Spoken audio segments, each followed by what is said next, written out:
Hi everyone, welcome to Cosmos the Shot, and here's to science. Science! I'm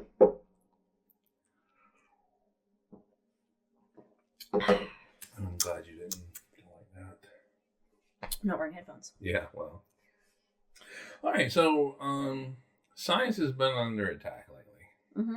Quite a bit, actually. Okay. Yeah, and so there's just been nonstop claims of it being cherry-picked, of it being biased, or, what have you. And so any reputable scientist would take umbrage to that. They would not be happy being called biased or cherry-picking data or things like that. It doesn't mean that some people aren't cherry-picking stuff, but most scientists are not, and reputable ones are not doing that. So I thought we would answer the question, what is science? What is science? Yeah, so what is it? Like Google. If I knew we were doing this topic, I would have worn my science shirt from OMSI that says science and it has the definition on the back. Well, I'm not allowed to tell you what it is. Oh, man. Do you want to go change? No. That would be really funny. No. Just hard cut and then have you just be sitting here. No, because I don't want to edit anything. So. All right. So, like the word Google, science is both a verb and a noun. Yes. Okay. Yes. So, in the action sense of the word, it is doing experiments and making observations of the world around you, coming up with ideas. So, we'll talk about what that idea is in a little bit, but so that's the verb part. Right. That's and if part. I'm not wrong, there's a certain method. Yeah, that is used for science. And we may talk about it. Okay. Maybe, I don't know. We'll see. All right, See how it goes. All right. And the more noun way of looking at it, it is the cumulative knowledge that we have learned from science over decades, centuries, millennia, that type of thing. Or if you're Matt Damon, you just science the shit out of things. You science it. Went straight on Mars. But that is an active. So that is an active. The verb. So I'm not good with my grammar, so. Yeah, me either. So basically, it is science is a way of understanding the world in which we live. Yes. And we do that very methodically, and it is rooted in data. So it's rooted in observation. It's objective, not subjective, like art is subjective. Yeah, so it is very much an objective way of looking at the world. And so let's talk a little bit about some of the terms that you might hear with science. So again, it's based on observation. It's continually being refined depending on those observations. And science starts with, I know you've heard this word, it's the word hypothesis. And it's just an idea. Yeah, an idea or a question. Yeah, it's saying, hey, this is an idea I have that answers a question or answers tries to fit an observation that we see. Right, like, I think all planets are roundish. Yeah, and so, okay. So now I gotta go look at a bunch of planets and see if I find any that aren't round. Or you can be like a physicist and, like, okay, we'll let the experimentalists handle that. Right, yes. The people that come up with the things and then the people that actually have to go do the shit. Have to go prove it. Exactly. And so a hypothesis is then going to be looked at with an experiment or observation. And depending on what data comes out of that observation, that hypothesis can be discarded. So if the data points in a different direction. I found a triangle planet, so nope. Yeah. There is no triangle planet. So, or the idea can be modified to kind of fit that data. Right. Like you see some things, but then some things are not lining up. So, okay, let's refine the hypothesis and then get more data. And exactly.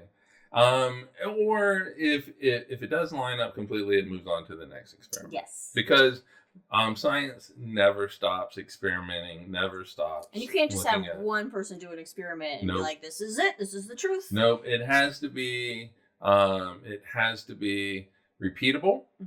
So not only, and by repeatable, it is not that you get to do the experiment a second time and verify your own results. Oh, Yeah, it has to be another person, another lab, another site, an independent. an independent observation. And ideally, it'd be great if it was verified by a different means. So Okay. if you get two experiments that are coming at it from different angles and they both Then that's give you the even same better results, data. then that's even better data. Yeah, even better proof of. So I know that we have all heard the word theory, and we've all heard the I word think theory. cop shows. I have a theory on who the suspect is. They'll say, well, it's just a theory. Evolution is just a theory. Oh boy. Yeah. Oh And so boy. in the pop culture way of looking at theory or understanding what theory is, it's more of like a hypothesis. It's just an idea. Yeah, it's used as in the sense of a hypothesis. Yes, in that exactly. kind of, but not in real science. Not in real science. And in fact, if somebody comes up and says it's just a theory, evolution is just a theory, gravity is just a theory, Damn straight it is. then you know that they are ignorant as to what science is. Yes. So when you do a lot of experiments and testing the hypothesis, and you find that there was just so many experiments that agree with that hypothesis, so much evidence behind that hypothesis. Irrefutable. Yeah, it becomes irrefutable. It now gets elevated to the term theory. It's like a mathematical law. Like it can be equated to like a mathematical law, right? In math. In a sense, like say like you have this. I don't know what a math. Why am I talking about math? I tell you what. Yeah, I tell you what. Because you bring up the word law, and that's and I didn't write it in my notes, but it's an interesting. Okay, so a theory has a lot of evidence behind it, but it also has the additional thing where it can explain why something happens. Okay, in physics, and it can predict. And it can predict. It can predict how things can happen or could happen. Yeah, and so it's falsifiable, so you can test it. In physics, you also have laws, and so you might hear like Newton's law of gravity. So what the law does is it basically, typically, it's just an equation that makes a prediction. This is where these planets should be at this time based on where they are now in the mass in the solar system. But it doesn't. But the law doesn't tell you why something. Okay, is. so it's not. Yeah, I guess my analogy was bad because then I was mixing things. But I was trying to. My point was that it's theory. Fundamental. A theory, yeah, it's fun. It means that it's basically proven. It is something that is proven as fact because there's so much data that supports it from the various experiments. And you may see, like, we always see articles about Einstein proven correct again. Yep. So it's like.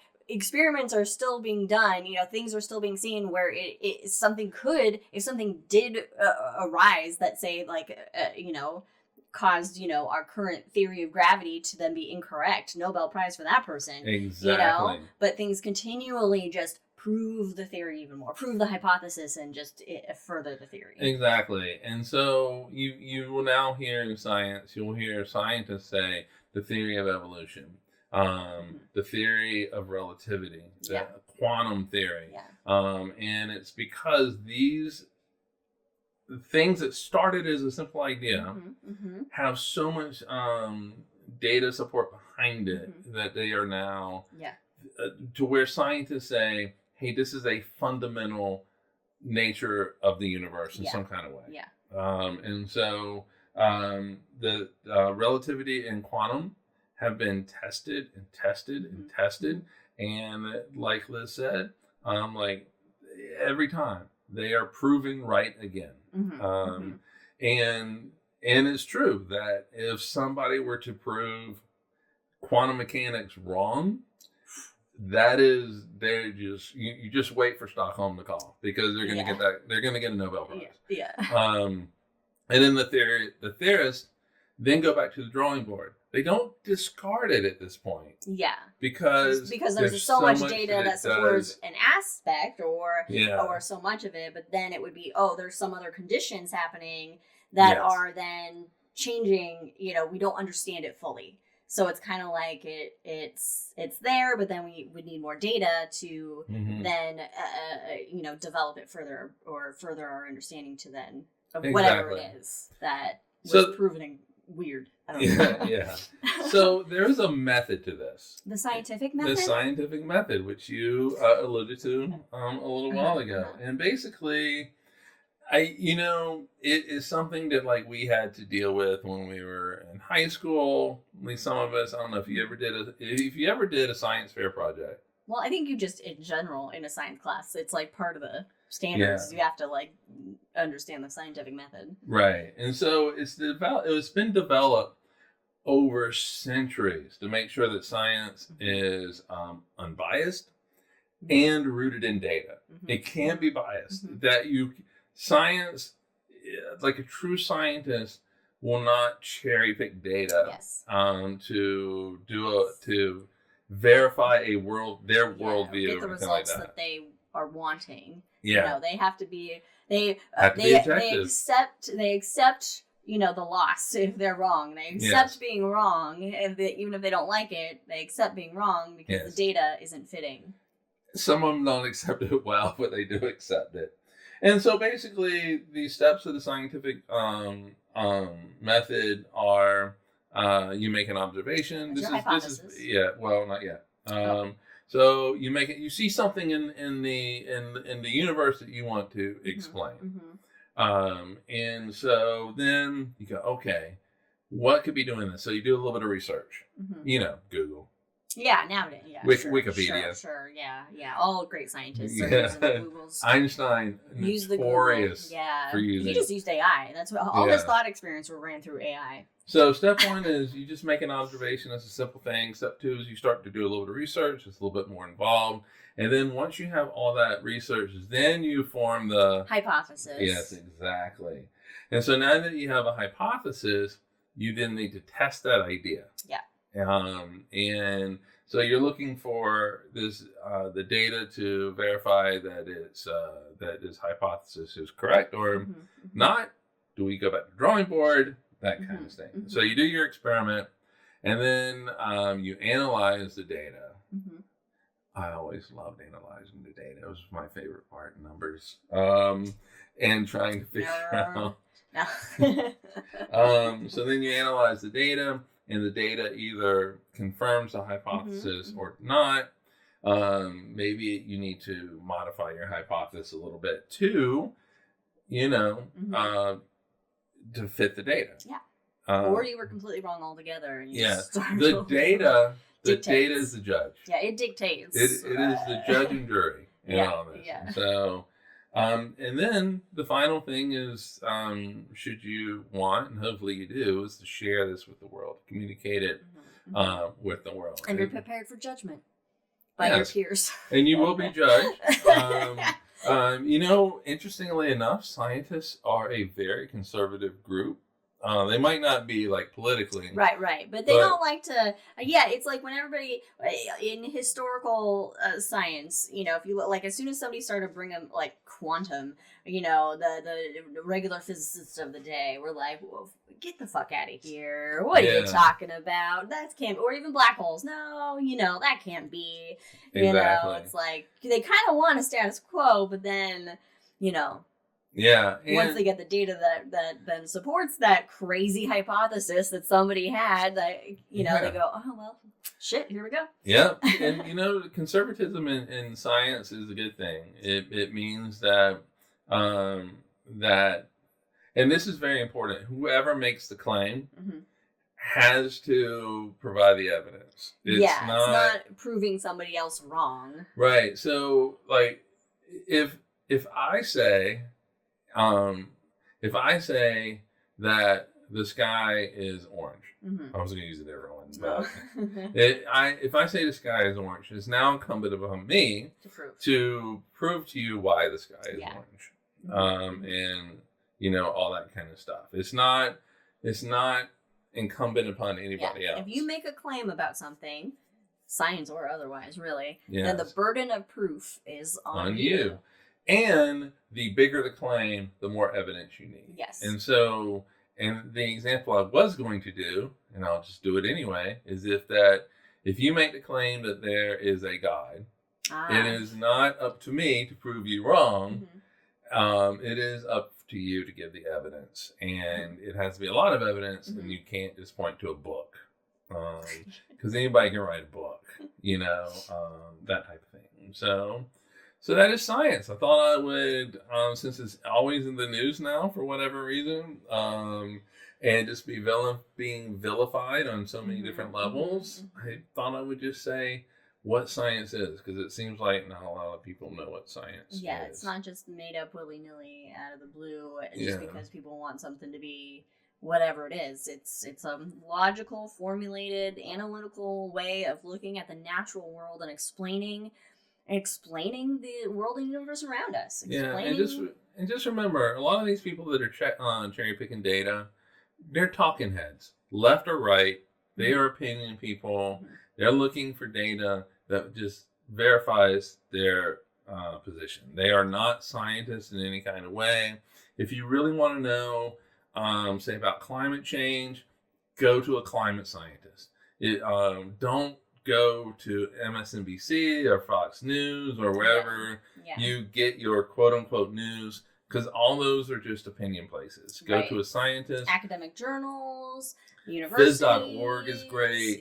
Things that are reputable. Where you can reputable, and where you can actually get like the sources of it, so that if say somebody quotes something out of whatever research, go actually look at the research, the study, the article that they're quoting it from, and look at the bigger, larger piece of that data to see, okay, what more is there to this, so. Exactly. Which can be time consuming, it can be tedious, but I think in this day and age, it's a lot of people have forgotten how to do proper research and understand their sources. And you know what?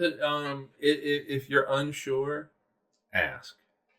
Find somebody you do trust. Not like Siri or some shit. Yeah, no. Somebody that you trust. Like, for example, we've been asked, hey, is this a reputable source? And, we'll say yes or no, and, that type of thing. And so, so that's science. Follow us in all the things. Check out other shots and check us out, for our main episode. So cheers, everybody. Bye.